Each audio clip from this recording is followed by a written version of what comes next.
Hi, champs. We're still in the first week of the new year, so happy new year. If you're not listening to me for the first time, welcome back.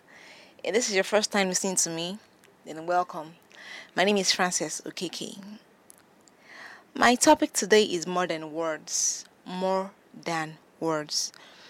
Have you noticed that people, a lot of people say that there's power in words, like words are really important. Well, in the old days, a man was as good as his word. People would say of him, he's a man of honor. If a man gave his word and kept it no matter what, a man's word was enough, especially one who was honorable. It was his bond, his measure. People wouldn't keep their words, were seen as scoundrels, liars, not trustworthy. Men went as far as fighting duels, even wars for broken words. The ability to keep one's word was a thing of pride, of honor. Today, well, you guessed right. Lots of people, words are meaningless. People just spout them to get what they want from you and they move on. People then some spout them to be popular, to be liked. Yeah, it's that simple. We say words we don't plan on keeping and see nothing in it when we break them. It's really sad. I think integrity is gone. It's a thing of the past, really. Let's start with the biggest and most used sentence in the world today. I love you. I love you used to hold so much power in it. Now we hear it and we don't even believe it. Well, that's what gross misuse causes. There's nothing wrong with really meaning something before you say it. If your partner tells you that they love you and you know you're not there yet, you don't love them yet, then please don't say I love you until you mean it. A lot of us believe that it is what people in a relationship or in a marriage are supposed to say.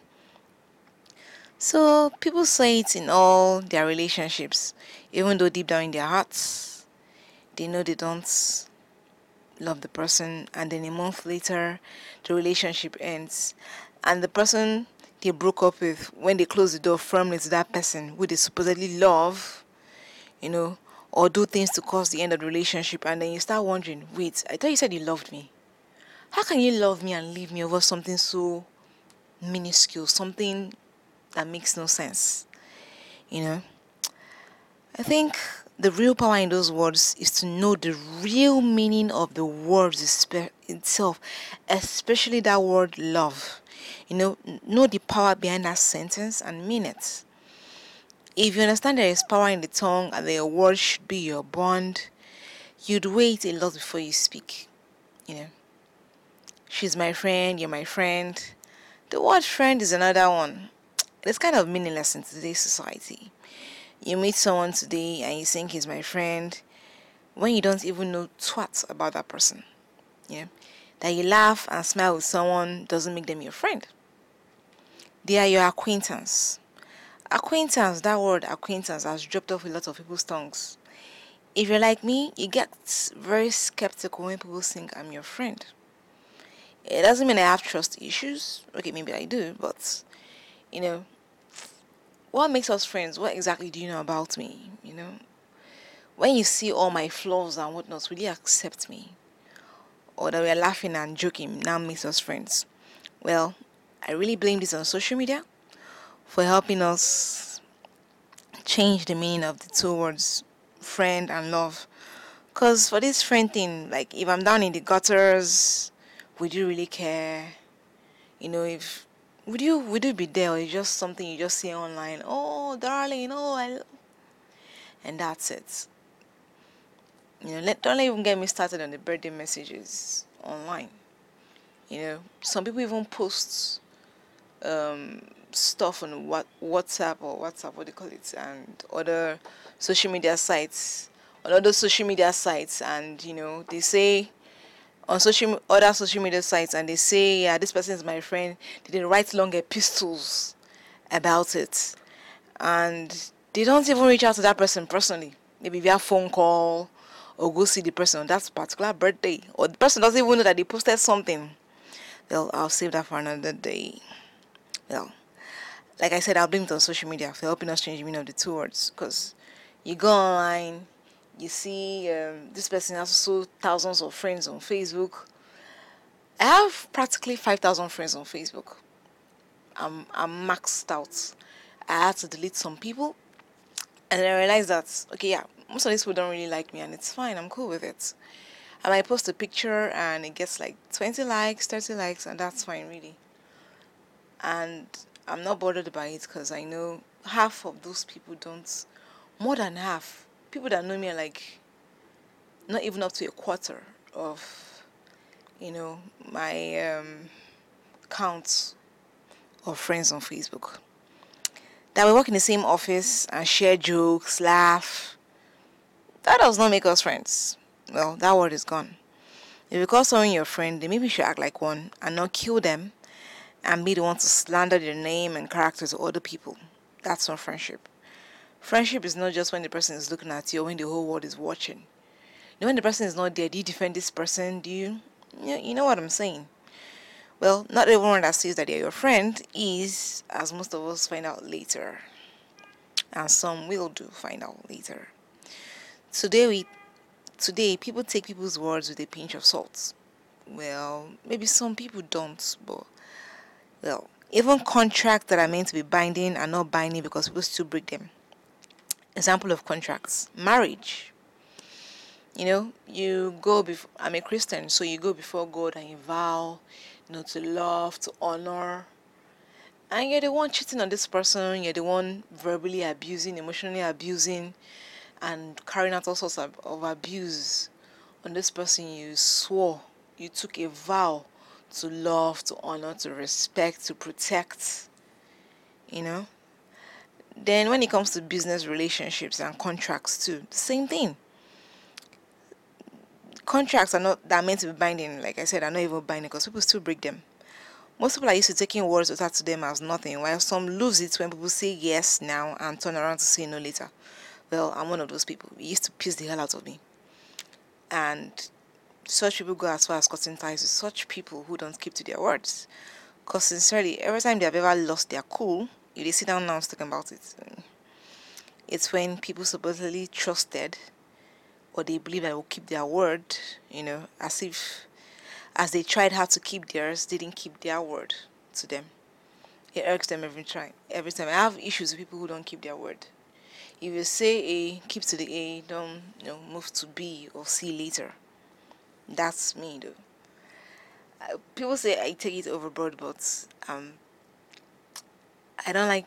Okay, I look at it like okay, if you're not being sincere about little things, what about bigger things? I know. Yeah, I give people benefit of the doubt, but if you're in a closer circle with me, I kind of bring you down a bit.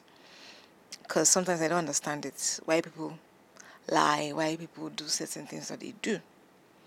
Sometimes I do feel like an alien, you know. So people try hard to comprehend why people don't mean what they say.